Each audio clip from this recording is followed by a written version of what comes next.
it's like society looks like it's getting weaker and weaker. And it looks like you've got something different in terms of to become an entrepreneur, you've got to be quite solid underneath the skin. There's a lot of stuff that you take in every single day that you just walk straight through. Whereas other people, one, two stones come and they were like, no, I'm giving up on this business, or they keep saying no to me. Like, what is that difference in you think? Well, I'll be honest with you. This country it it doesn't want entrepreneurs. It doesn't want them. There's everything put in place for you not to start a business, not to help, for you not to start a business. And if you want, the way I see it, and this is only my opinion, I think the government pretty much teach you, or they're trying to teach you from a young age, how your life's going to be. Like, you know, the school teaches the government and you abide by our rules, and that's how it's got to happen. And all your money, we want 40% of it. And I understand tax. I believe I live in a country, and I do. You know, you owe a tax. Do you know what I mean? I owe a duty for that, for living in a country in a beautiful place. I understand it's been going on for years, but what we get charged here is ridiculous. You know, we get bled 40% on personal income tax. It's like, but how that? Listen, now again, you have to get over that and think, right, well, I'm going to have to go and make more money then, or I'm going to make a better business.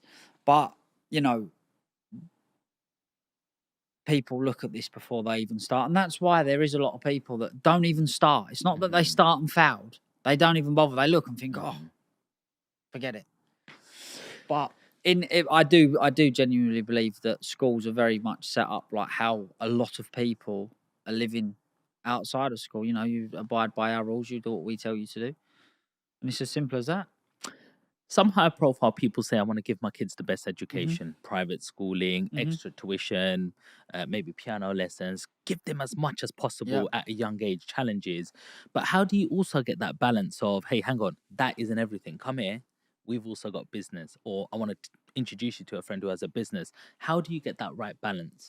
To be honest with you, I believe that the best thing about the education of what you just said about parents want to give their kids the best education, I don't think it really makes a difference between a good school and a bad school. I think wherever you go, they're pretty much going to learn how to read, how to write, how to do maths, which is very basic stuff, which that's all I believe.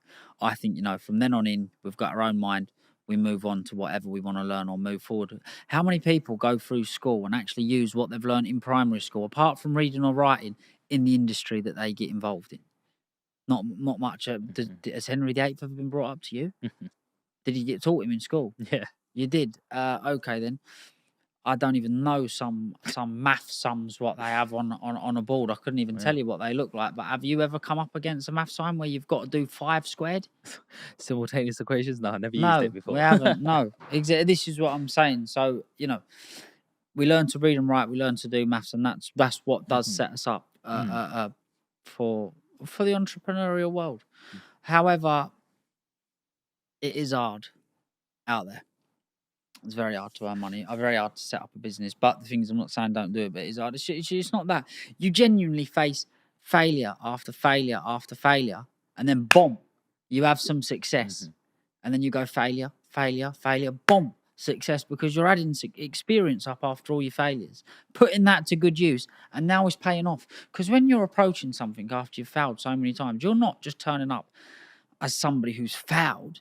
You're turning up with somebody who's got 10 times the experience now. You know? So that's why I think persistence is also very good. But go on. Tell us a little bit about, well, I want a prediction from you now. You said the UK is not going in a good way. It's not that I'm not saying it's going in a good way. I just disagree. I think that the tax is extortionate here in the UK, and they don't support businesses, and they're not pushing for entrepreneurs. That's all I say. Like, you know, our schools are not set up to make entrepreneurs. Do you understand where I'm coming from? And what you were saying about the best of educations, I never come around to telling you, but the best thing about putting your kid into a private school is not the education they're going to get. It's the network of children that are in that school who are going to grow up, because their mums and dads are going to be pushing their children, i.e. to be doctors, lawyers, solicitors, all people that will become very useful further down your life. Now, I'm not saying you have to make best friends with everybody, but my theory behind being successful is to make yourself successful, make yourself want to be known by people, make yourself useful, and make yourself valuable.